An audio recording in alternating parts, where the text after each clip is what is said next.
Hey guys, it's Ellie. Welcome back to Bite-Sized Book of Mormon. I'm glad to have you with me. So, if you've never been here before, this is just a podcast where I read through one chapter of the Book of Mormon each episode, and I give a little bit of context, a little bit of insight, a little bit of good times, so stick around. So, if you remember last episode, we read Ether Chapter 1, which is basically where we meet the characters. We meet Jared, we meet the brother of Jared, who, secret knowledge, his name is Mahonroy Moriankumer, and we meet the world that they live in. They're just reeling from the Tower of Babel being toppled by God and all the languages being confounded. And Jared asks his brother, I think 3 separate times, to pray to God with requests or with questions. And each time, God gives an answer. So first, they pray to get their languages not confounded with family and friends, and that happens. And then Jared is like, hey, can you ask where we're going to go now? Like, does God have a plan for us? And God says, yeah, go into this valley northward and I will go ahead of you. I will tell you where to go from there. And so this chapter, Ether Chapter 2, is going to be that journey that they just started last chapter. So yeah, I think without further ado, let's read Ether Chapter 2.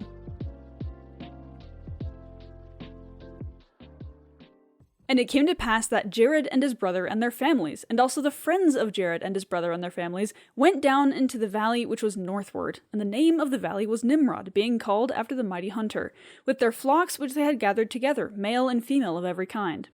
And they did also lay snares to catch fowls of the air, and they did also prepare a vessel, in which they did carry with them the fish of the waters. And they did also carry with them deseret, which by interpretation is a honeybee, and thus they did carry with them swarms of bees, and all manner of that which was upon the face of the land, seeds of every kind. And it came to pass that when they had come down into the valley of Nimrod, the Lord came down and talked with the brother of Jared, and he was in a cloud, and the brother of Jared saw him not. And it came to pass that the Lord commanded them that they should go forth into the wilderness, yea, into that quarter where there never had man been. And it came to pass that the Lord did go before them and did talk with them, as he stood in a cloud, and gave directions whither they should travel. And it came to pass that they did travel in the wilderness, and did build barges, in which they did cross many waters, being directed continually by the hand of the Lord. And the Lord would not suffer that they should stop beyond the sea in the wilderness, but he would that they should come forth even unto the land of promise, which was choice above all other lands, which the Lord God had preserved for a righteous people. So, we thus begin this journey. They go into the valley of Nimrod, named after the mighty hunter, of course, and God further gives them instructions. God comes to the brother of Jared in a cloud and tells him where to go. And so they go into a wilderness, they cross some waters, seemingly either a lake or a sea of some kind, an inland sea, and then they are back in the desert. And what I like about this is in verse 7, it says, the Lord would not suffer that they should stop beyond the sea in the wilderness. So God wants them to keep going. So they've already created barges, they've already crossed some water, but they haven't crossed the water. They haven't built the barges that we'll get to later. You'll know what I mean by the barges if you're familiar.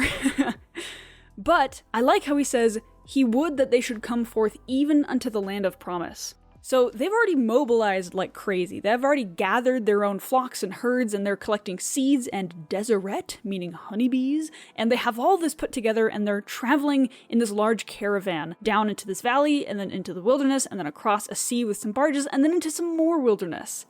And imagine you're part of this traveling party. I would be asking, like, we've been traveling. We've done multiple things. Like, we keep gathering more seeds as we're going. We're crossing the sea. Like, when are we done? Are we there yet? Essentially. And I imagine that where they were at now, you know, in the wilderness, wherever they were in the Middle East somewhere, that it was a good place. That it was fine. But God had something better in mind. Because I'm sure they could have settled wherever they were. It would have been fine. They would have survived. They wouldn't have been killed off. But God had something better in mind for them. We can't exactly see what God sees. We don't know how long the journey path is for us. We don't know what our life holds for us. And it's very easy to find ourselves saying, are we there yet? I've done so much. I've traversed so far. I've changed. I've repented. I've been transformed. Like, are we done? But then you forget that we as people, we have infinite potential. We have the potential to become like God in the afterlife. God has somewhere for us to be, and it is nowhere that we can imagine. And so God has a finish line for us in mind. We have potential that he is helping us achieve. and we can't see what his plan is for us. Just like the Jaredites didn't know where the finish line was, they were just kind of following where God told them to go, and he had something great in mind for them that they couldn't even imagine. Same's for us. Our life is long, and enduring to the end can be very difficult sometimes, and we traverse, and we struggle, and we fight. God has miracles in store. God has infinite potential for us in store. And so even though where we are now might be good, God has the promised land in mind for us. And so even though these Jaredites have been traveling for who knows how long, they've already crossed an ocean and gone through who knows how much wilderness, they have a lot more in front of them. And that is because God has something so special in store for them. And he had sworn in his wrath unto the brother of Jared that whoso should possess this land of promise, from that time henceforth and forever, should serve him, the true and only God, or they should be swept off when the fullness of his wrath should come upon them. And now we can behold the decrees of God concerning this land, that it is a land of promise, and whatsoever nation shall possess it shall serve God, or they shall be swept off when the fullness of his wrath shall come upon them. And the fullness of his wrath cometh upon them when they are ripened in iniquity. For behold, this is a land which is choice above all other lands. Wherefore, he that doth possess it shall serve God, or shall be swept off. For it is the everlasting decree of God. And it is not until the fullness of iniquity among the children of the land that they are swept off. And this cometh unto you, O ye Gentiles, that ye may know the decrees of God, that ye may repent, and not continue in your iniquities until the fullness come, that ye may not bring down the fullness of the wrath of God upon you, as the inhabitants of the land have hitherto done. Behold, this is a choice land, and whatsoever nation shall possess it shall be free from bondage and from captivity and from all other nations under heaven, if they will but serve the God of the land, who is Jesus Christ, who hath been manifested by the things which we have written. So these last few verses, I believe this is Moroni kind of peeking his head in and being like, hey, by the way, this is the Americas. So this land that the readers of the Book of Mormon are probably on when they're reading this book, this is the covenant that's associated with it. And actually, very interestingly, in verse 12, Jesus Christ is referred to as the God of the land. So he is associated not just with a people, but with a place, which we've seen in places like Jerusalem, where it's the inheritance of the house of Israel, but this promised land in the New World, in the Americas somewhere, it is a special land. And there's a covenant associated with the land itself, that whosoever is in the land, if they don't serve God, once their wickedness is ripe, they will be swept off. And whatever ripe means, in my opinion, it's like kind of gotten past a point of no return. But it's interesting to learn that this place in the Americas, this part of the New World, is choice. It is promised. It is an inheritance. And it's special enough that God made a covenant with the land itself, with the place. And like I said, verse 12 refers to him as the God of the land. So if you don't serve the God of the land, then you'll be swept off when God's wrath comes, when your wickedness is ripe. So there's a new covenant that we're just learning about now. Like, we already know about the Abrahamic covenant. We already know what God promised the house of Israel. That's a very well-known covenant. But this is a new covenant that's not associated with a people at all. It's associated with a place. So, like, yes, like I said, there's a promised land in the Middle East, but there's also a promised land in the Americas. And it's interesting that it's specifically associated with the place.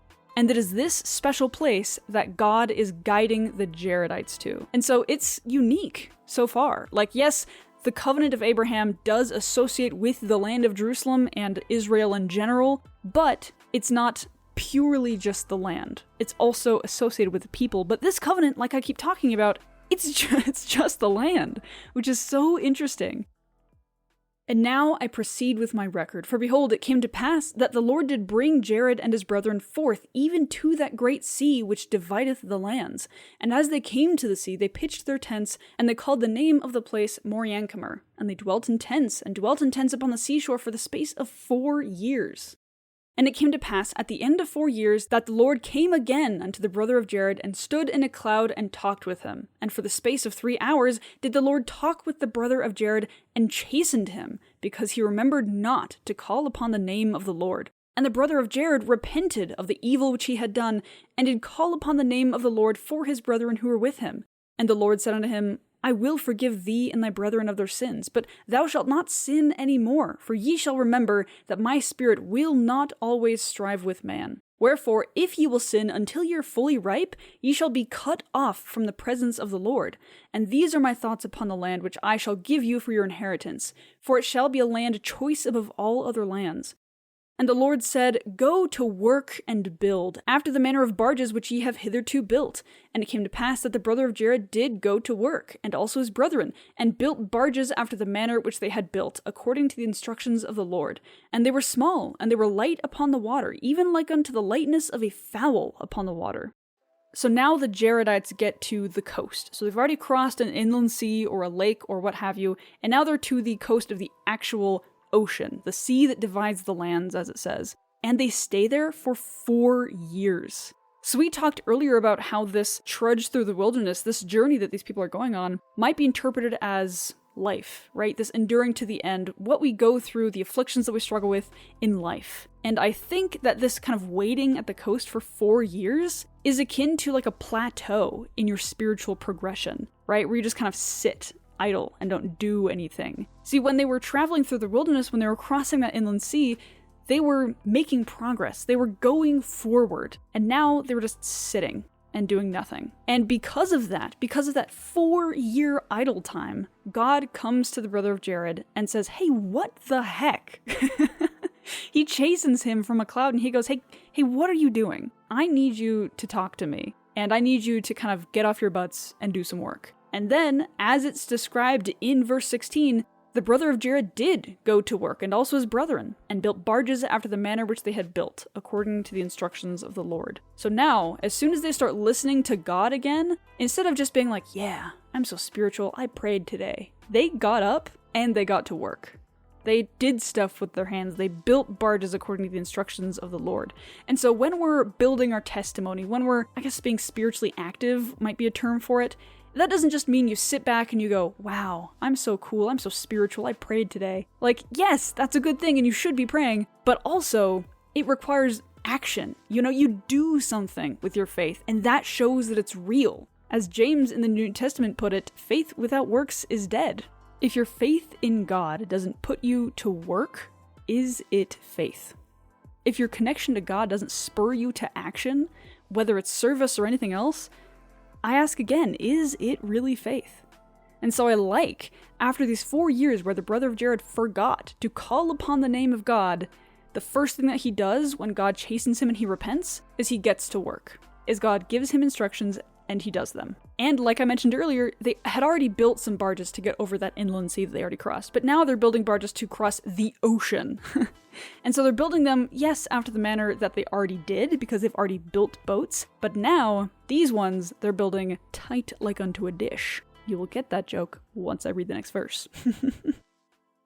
And they were built after a manner that they were exceedingly tight, even that they would hold water like unto a dish. And the bottom thereof was tight like unto a dish, and the sides thereof were tight like unto a dish, and the ends thereof were peaked, and the top thereof was tight like unto a dish, and the length thereof was the length of a tree, and the door thereof, when it was shut, was tight like unto a dish. And it came to pass that the brother of Jared cried unto the Lord, saying, O Lord, I have performed the work which thou hast commanded me, and I have made the barges according as thou hast directed me.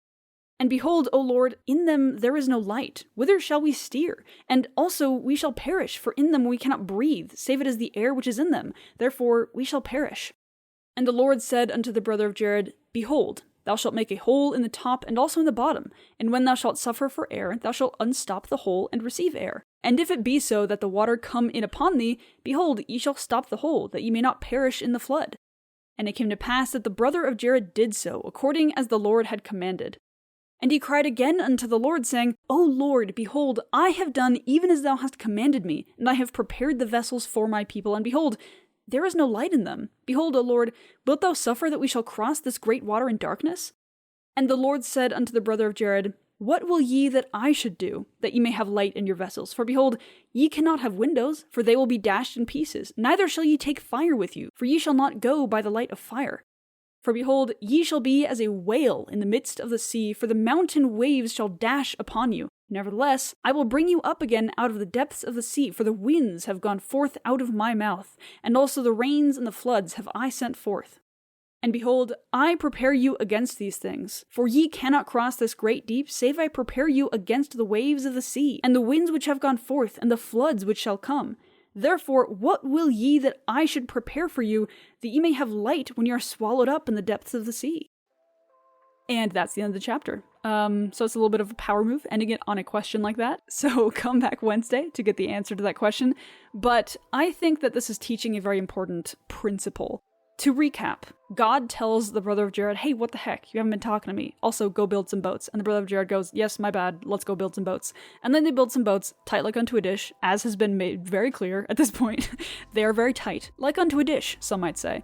And then the brother of Jared goes to God and he goes, hey, so we can't breathe in these, and we also can't see in these. And then God gives him a solution for the breathing problem. He says, hey, put 2 holes in it, and then when you can't breathe, unstop the hole, and then when the water comes in, close it up again. Like, that's how you're gonna breathe, because you can't have windows and whatever, so that's a solution for you. And then the brother of Jared does that, and then he comes back and he goes, thank you, but we still can't see. There's no light inside the barges, because like I said, they are tight like unto a dish. This has been made abundantly clear at this point. They are tight like unto a dish. And then God says something very interesting. He says in verse 23, what will ye that I should do? So the brother of Jared came to God with 2 questions. God gave him a clear step-by-step answer for one of his questions, and then for the other one, he said, you come to me with the solution. Here's the problem. You can't do this because fire is bad. You can't do this because windows are bad. You can't do this because the waves are going to be really powerful. So what do you want me to do? So God clarifies the question that the brother of Jared is asking. He's giving him more details so that the brother of Jared can fully think through the answer that he wants to give God. And we'll see what happens on Wednesday. But anyways, I love this because it teaches us that God answers our questions in different ways, and sometimes he trusts us to come to him with an answer. And so instead of just providing an answer, we kind of guess and check. We do what we think is best, and then we check it with God. And so I like this depiction of kind of various answers to questions, because God can, and often does, give us specific answers. He gives us step-by-step guides. Hey, put a hole in the top and the bottom, unstop it, blah, blah, blah, all that. He does that. That is a true principle that God answers questions that way. But I found in my life that it's more often than not that God says, what do you think? I trust you. You're my disciple. You're a child of the covenant. You have the Spirit with you. What do you think? And like I said, I like how this is depicting that diversity in answers that God gives. Instead of just being the great voice from on high and decreeing that things shall be as such, God is asking his child questions. He's saying, what do you think? Here's this detail, here's that detail. What do you think we should do? He's like, don't worry, I will make sure you get across the ocean. I will make sure that you are safe from the water. But this specific question, I want you to try and answer. I have the rest of it. I'll make sure you won't die. I already taught you how to do the window thing. Like, we're fine. But for the light thing, this is in your court. I want you to try this. And so he's kind of giving the brother of Jared some of those reins, which is awesome. Like I said, that variety, that diversity in how God interacts with his children is awesome. And there's something else that I want to point out. I would be astounded if the brother of Jared and the Jaredites were building these barges tight like unto a dish and they didn't see these problems from the get-go. Because if you aren't putting in any doors or windows or light fixtures, you're not going to be able to see or breathe. Like, that is not a hard problem to see coming. And yet, the brother of Jared and the other Jaredites, they still built the barges, at the very least mostly built the barges, and then the brother of Jared was like, all right, I did what you asked me to, now I have these questions. Instead of God telling him to do something and he goes, but wait a minute, we're not going to be able to see in those. I'm not going to build them until you solve that question. No. He just stepped forward with faith. He built the barges, at the very least, mostly, like I said. And then he was like, all right, I've done what you asked. I've taken that leap of faith. I've put in this work. Now I have questions. And God doesn't go, how dare you question my will? He goes, all right, good questions. Those are very solid concerns. Here's an answer for one of them. I want you to figure out the other one. So this is a lot more synergistic than we're often shown in scripture. God is not being like, this is how you're going to build the boats. You're going to put a window in from the get-go. He just tells them, hey, make boats like you've made them before. And then the brother of Jared comes in with questions. And he goes, that's a really good point. Let's fix that. Here, put some windows in there. But I also want you to solve this problem. So like I said, it's kind of synergistic. They're kind of working together to build this thing to cross the ocean. And I really like that teamwork that's kind of being shown here. It reminds me of how the prophets and God kind of interface in Jacob 5, in that allegory of the olive tree from all the way back in the book of Jacob, where the Lord of the vineyard often kind of talks to his servants of the vineyard, who are God and the prophets, kind of saying, hey, what could I have done better? And a couple of times in Jacob 5, the servants go, hey, what if we kept trying? Hey, what if we did this? And God goes, yeah, that's a good point. So there's this teamwork that I was astounded by when I read Jacob 5, and I think there's some echoes of that in this chapter, where God and his children and his servants, they're kind of working together to solve this problem to get to the promised land. I love it. So the standout verse for this chapter is going to be verse 16, which says, "And the Lord said, Go to work, and build after the manner of barges which ye have hitherto built. And it came to pass that the brother of Jared did go to work, and also his brethren, and built barges after the manner which they had built, according to the instructions of the Lord. And they were small, and they were light upon the water, even like unto the lightness of a fowl upon the water." So I just kind of want to reiterate what I've already said kind of in this episode. This is after the brother of Jared has kind of been chastised by God for not praying to him for 4 years when they're just hanging out on the beach somewhere. And like I said, the first thing that he does is he goes to work. God says, hey, go work, go build. And then the brother of Jared goes, all right, we're building. We're going to build some more boats. And it also specifically says that they built the boats according to the instructions of the Lord. And it's easy to think that if you follow the instructions of the Lord, that you're going to get the perfect result every time. Because it's from God. Like, why would he lie to you? Why would he lead you astray? And yet, they followed the instructions of the Lord. They built these boats the way that he told them to. And yet, the brother of Jared still had to come to God with those issues, with those glaring issues. They can't breathe and they can't see in those boats. That's a big problem. So they followed the commandments of God, and there were these glaring issues. And so, in my opinion, I think God led them to build the boats in the way that he did because it required the brother of Jared to come to him with these questions. And not only to get an answer in the form of instructions, but also to get an answer in a form of, hey, what do you think? I think he's kind of stretching the brother of Jared's spiritual muscles here, because again, they've been idle for 4 years. I think he's kind of letting the brother of Jared practice a little bit, where he's asking him to do something where there will be a problem, and then he requires his servant to pray to him and say, hey, what the heck? There are some questions, I need these answered, because otherwise we won't be able to live as we cross the ocean. And I think that was intentional. I think that God could have had them make the boats in the final way from the beginning. And yet he didn't. He made it so that the brother of Jared had to come to him in prayer, had to ask him these questions, and so he could answer them. I think that was an intentional choice. And I think, like I said, it was kind of to stretch the spiritual muscles of the brother of Jared, because he did nothing for 4 years. Need I remind you? Oh my gosh. So anyways, I want to avoid assuming that whenever God tells me to do something, that it's always going to have a perfect result. Because sometimes God puts us in situations where we can learn. Sometimes God commands us to do things to get into situations, like I said, where we will grow. Not necessarily the perfect, ideal situation for us. So I think it's important to remember that sometimes God gets into a situation where you have to pray to him more. So anyways, I love what we learn about praying and getting answers to prayers in this chapter. There are so many interesting principles. So yeah, that is the episode for today. I hope you enjoyed. This is definitely a good one. I'm really excited to kind of get going on this Jaredite history. So the journey and the prophecies of Ether are the most interesting part, but there are chapters between those two chunks that they're interesting. A lot goes on in them, I will say. So anyways, look forward to those.